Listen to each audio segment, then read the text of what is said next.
अस्सलाम वालेकुम। Bio computer professional computer chapter 2 आप सब स्टूडेंट्स को खुशामदीद। चैप्टर 1 हमारा जैसे कि आपको पता है कि मुकम्मल हो चुका है और बोर्ड वालों ने स्मार्ट सिलेबस भी जो है वो इशू कर दिया हुआ है ऑफिशियली। तो स्मार्ट सिलेबस के मुताबिक आप लोगों ने तैयारी करनी है हर सब्जेक्ट की, चाहे वो कंप्यूटर है, बायो है, फिजिक्स है, केमिस्ट्री है। लेकिन हमारी ये जो वीडियोस होंगी हम लोग कंप्लीट चैप्टर की वीडियोस अपलोड किया करेंगे, क्योंकि स्मार्ट सिलेबस सिर्फ इसी साल के लिए है।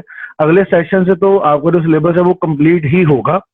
तो स्मार्ट सिलेबस के मुताबिक जो टॉपिक्स उन्होंने स्मार्ट सिलेबस में शामिल किए हुए हैं, आप लोगों ने उन सिलेबस के उन टॉपिक के जो लेक्चर्स है वो हमारे यूट्यूब चैनल पे सर्च कर लेने हैं और उनको व्यू कर लेना है, उनकी क्लास आपने अटेंड कर लेनी है। चलिए जी शुरू करते हैं चैप्टर 2 से। नेम है data types, assignments and input output statements. Students एक बात याद रखिएगा, हम लोग प्रोग्रामिंग पढ़ रहे हैं और प्रोग्रामिंग के कुछ लेवल्स होते हैं, मैंने चैप्टर 1 में भी बताया था। तो अभी हमने एक सॉफ्टवेयर डिजाइन करने के लिए जो एक मेथड था, स्टैंडर्ड था, उसको हमने पढ़ लिया। अब हम प्रॉपर प्रोग्रामिंग शुरू करने लगे हैं। हम इस चैप्टर में इंशाल्लाह प्रोग्राम्स भी बनाएंगे और उनके जो है वो प्रैक्टिकल्स भी होंगे, वो भी आप लोगों को सिखाए जाएंगे। लेकिन प्रोग्राम करने से पहले प्रोग्रामिंग के अंदर कुछ ऐसे इंग्रेडिएंट्स, कुछ ऐसी छोटी छोटी चीजें शामिल होती हैं जिनको सीखे बगैर, जिनके कॉन्सेप्ट मेमोराइज किए बगैर आप लोग प्रोग्रामिंग नहीं कर सकते। क्योंकि जब आप प्रैक्टिकल लाइफ में जाते हैं तो प्रैक्टिकल लाइफ में आपके सामने वो प्रॉब्लम होती है, आपने उस प्रॉब्लम का सॉफ्टवेयर डिजाइन करना होता है। और वो सॉफ्टवेयर आप लोग तब डिजाइन कर सकते हो जब तक आपके माइंड में ये सारे छोटे छोटे कॉन्सेप्ट्स होंगे। आपके कॉन्सेप्ट्स जितने बेहतरीन होंगे, जितने अच्छे होंगे, डिग्री मुकम्मल करने के बाद उतनी ही आसानी से किसी सॉफ्टवेयर हाउस में आपको जॉब मिल सकती है। क्योंकि आपके पास एक्सपीरियंस तो होता नहीं है, जब आप फ्रेश ग्रेजुएट हो तो फिर भी आपको जॉब कैसे मिलती है? आपके कॉन्सेप्ट की बेस पे। ठीक है, तो ये सारे कॉन्सेप्ट हैं जो हम बारी बारी से इस चैप्टर में पढ़ेंगे। हम इंट्रोडक्शन पढ़ेंगे, क्योंकि हम यहाँ पे GW बेसिक लैंग्वेज यूज करने वाले हैं, तो उसका इंट्रोडक्शन पढ़ेंगे। मोड्स ऑफ ऑपरेशंस, फिर प्रोग्राम जो GW बेसिक में लिखते हैं, फिर उसका स्ट्रक्चर आ जाता है, फिर कैरेक्टर सेट और रिजर्व वर्ड्स क्या होते हैं, वेरिएबल्स, इंपॉर्टेंट टॉपिक है, कॉन्स्टेंट्स, बेसिक कमांड्स। ये वो कमांड्स है जिनकी बेस के ऊपर आपने सारे प्रोग्राम लिखने हैं, फिर स्टेटमेंट्स हैं, फिर ऑपरेटर्स हैं और टाइप कन्वर्जन है। उसके बाद फिर हमारी जो है वो ये चैप्टर एंड हो जाता है।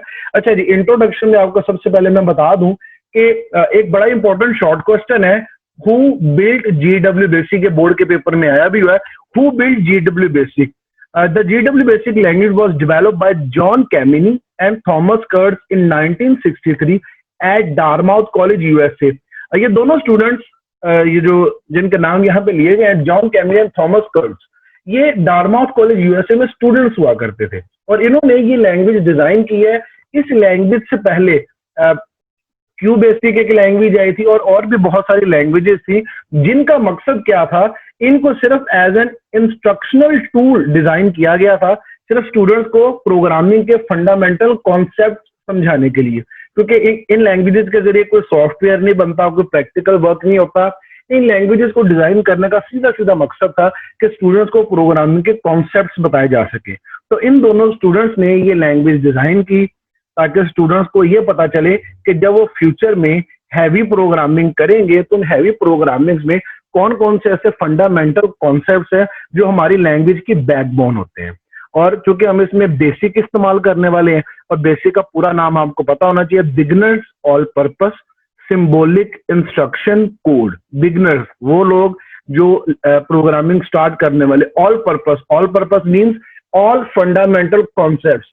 सिंबॉलिक में चूंकि लैंग्वेज है, जितनी भी हाई लेवल लैंग्वेजेस होती हैं उनमें फुल नेम की बजाय हमेशा सिंबल्स यूज किए जाते हैं। तो सिंबॉलिक इंस्ट्रक्शन कोड यानी हम प्रोग्रामिंग इसमें पढ़ने वाले हैं। इसमें हम बिगिनर्स को टोटल प्रोग्रामिंग के कॉन्सेप्ट समझाएंगे। देन है जी modes of operation. GW basic जो है वो कितने मोड्स पे काम करता है? वो 2 मोड्स पे काम करता है। एक है डायरेक्ट मोड और एक है indirect mode. In direct mode command are executed as they are typed. हम जो हमारे पास जो डायरेक्ट मोड होगा GW बेसिक का, उसमें हम कमांड्स लिखेंगे, ठीक है। जैसे ही उन्हें टाइप करेंगे, results of all operations can be display, उनके फौरन हमें रिजल्ट्स मिल जाएंगे। But command are lost after execution. लेकिन इसका एक डिसएडवांटेज है कि जैसे ही आपने कमांड को लिखा, कमांड लिखने के बाद आप जैसे उसे एग्जीक्यूट करेंगे उसका आंसर आएगा, लेकिन अगर आप उसी कमांड को दोबारा इस्तेमाल करना चाहते हैं तो आप दोबारा उस कमांड को यूज नहीं कर सकते। आपको वो क्लियर करके उस कमांड को नए सिरे से दोबारा टाइप करना पड़ेगा। ये डायरेक्ट मोड का एक छोटा सा डिसएडवांटेज है। दूसरा है आपके पास indirect mode. Indirect mode use to type programs. अगर डायरेक्ट मोड में डिसएडवांटेज था तो उसको इनडायरेक्ट मोड में यकीनन खत्म कर दिया होगा। इसी वजह से लिखा हुआ है कि ये प्रोग्राम्स टाइप करने के लिए यूज की जाती है। इसमें प्रोग्राम स्टेटमेंट लाइन नंबर के अंदर प्रोसीड करती हैं। जो कमांड आप डायरेक्ट मोड में लिखेंगे वो इनडायरेक्ट मोड में आके स्टेटमेंट बन जाएगी, यानी उस स्टेटमेंट को इनडायरेक्ट मोड में आप जितनी बार मर्जी चाहे इस्तेमाल कर सकते हैं। सिर्फ एक बार उसे लिखना पड़ेगा और एक बार लिखने के बाद आप उसे 10 दफा, 20 दफा, 100 टाइम्स, 200 टाइम्स, जितनी बार मर्जी चाहे आप उसे इस्तेमाल कर सकते हैं। और वो जो कमांड होगी, वो जो प्रोग्राम होगा, लोडेड इन मेमोरी, यानी यहाँ पर रैम की बात हो रही है, वो रैम में अपलोड होगा और रन कमांड के जरिए उसे एग्जीक्यूट किया जाएगा। अभी मैं आप लोगों को लेके जाता हूँ पीसी बेसिक की स्क्रीन के ऊपर, जो हमारे पास GW बेसिक की जो स्क्रीन होती है, चूंकि हम लोग विंडो 7, 8 और 10 ये विंडो यूज करते हैं, तो इन विंडोज के लिए GW बेसिक का जो जेन्युइन सॉफ्टवेयर है वो कंपैटिबल नहीं है, बिकॉज वो 16 बिट होता है और हमारे जो विंडोज है वो 64 बिट है। तो एक सॉफ्टवेयर है पीसी बेसिक के नाम से, जो यहाँ पे आपको इंटरनेट से इजीली मिल जाएगा। जो GW बेसिक का सॉफ्टवेयर उनके प्रोग्राम के प्रैक्टिकल्स के लिए यूज हो सकता है। ठीक है, तो ये जो पीसी बेसिक की स्क्रीन आपको नजर आ रही है यहाँ पे, इसको बोलते हैं IDE, इंटीग्रेटेड डेवलपमेंट एनवायरनमेंट, जहां पे प्रोग्रामर प्रोग्राम को राइट कर सकता है, एडिट कर सकता है, सेव कर सकता है, लोड कर सकता है और एग्जीक्यूट कर सकता है। अब हम चलते हैं उस पीसी बेसिक की स्क्रीन की तरफ, और उस स्क्रीन पे आप लोगों को मैं समझाने की कोशिश करूंगा कि डायरेक्ट मोड और इनडायरेक्ट मोड असल में होते क्या है और ये कैसे काम करते हैं, उनकी एग्जांपल्स पे चलेंगे। चलते हैं दूसरी स्क्रीन की तरफ। ओके स्टूडेंट्स, ये हम दूसरी स्क्रीन पे शिफ्ट हो चुके हैं। तो डायरेक्ट मोड और इनडायरेक्ट मोड, इन दोनों की एग्जांपल्स आप लोगों को मैं यहाँ से बारी बारी से एक्सप्लेन करने की कोशिश करता हूँ। सबसे पहले कि अगर हम डायरेक्ट मोड की बात करें, डेफिनेशन में लिखा हुआ था direct mode are use to type command. तो लेट्स सपोज यहाँ पे मैं कमांड ले लेता हूँ प्रिंट, और यहाँ पे मैं इंस्ट्रक्शन लिख देता हूँ 786 डिवाइड बाय 3। तो मैंने यहाँ पे एक प्रिंट नाम की एक कमांड ली और मैंने लिख दिया 786 डिवाइड बाय 3। जैसे ही इसे मैं एंटर करूंगा तो इसका आंसर 262 आ जाएगा।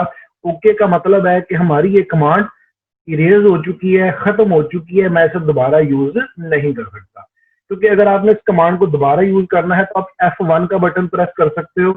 तो F1 जैसे कि मैंने प्रेस किया तो लिखा हुआ है लिस्ट, जैसे ही मैंने एंटर प्रेस किया तो ओके आ गया। हालांकि वही कमांड दोबारा आनी चाहिए थी, उसका आंसर दोबारा आना चाहिए, लेकिन ऐसा नहीं हुआ। तो आप कोई भी कमांड इसमें टाइप कर लो और उस कमांड को आप लोग एग्जीक्यूट कर लो, उसका आंसर तो आपको आ जाएगा, लेकिन आप उस कमांड को दोबारा यूज नहीं कर सकते। ये कहलाता है आपका डायरेक्ट मोड। अब इसी स्क्रीन को अगर मैंने इनडायरेक्ट मोड के तौर पे यूज करना हो तो आप इस स्क्रीन को यूज कर लें जी 10 CLS।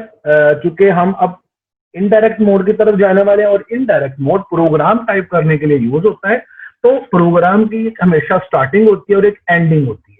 तो प्रोग्राम की स्टार्टिंग हमेशा 10 CLS से स्टार्ट होगी। CLS का पूरा मतलब क्लियर स्क्रीन है। इंशाल्लाह इस कमांड को हम डिटेल से आगे वाले लेक्चर्स में जरूर पढ़ेंगे। तो 10 CLS हमारी एक लाइन मुकम्मल हो गई। जो कमांड मैंने अभी प्रीवियसली टाइप की है, इसी कमांड को यहां मैं दोबारा टाइप करता हूं, प्रिंट 786 डिवाइड बाय 3, एंटर 30 और प्रोग्राम एंड। जब आपका प्रोग्राम मुकम्मल हो जाए, आपने इस प्रोग्राम को एंड स्टेटमेंट पे खत्म करना होता है। ये बहुत अच्छी बात होती है, एंटर। अब यहां पे आपको नजर आ रहा है कि ये तीनों लाइनें 10, 20, 30 ये इंक्रीजिंग ऑर्डर में लिखी गई हैं और इन लाइन नंबर के अंदर कुछ कमांड लिखी हुई है, तो ये प्रोग्राम कहलाता है। आपने इसे एग्जीक्यूट करना हो तो आप RUN टाइप करें। जैसे ही एंटर का बटन दबाएंगे, इस स्क्रीन पे आपको देखें 262 आंसर लिखा हुआ नजर आ गया। तो CLS का मतलब था क्लियर स्क्रीन। जैसे ही आंसर आया स्क्रीन क्लियर होगी। अब अगर आप उस प्रोग्राम को दोबारा देखना चाहते हैं, F1 प्रेस करके एंटर प्रेस करें तो वो लाइनें आपको दोबारा लिखी हुई नजर आएंगी।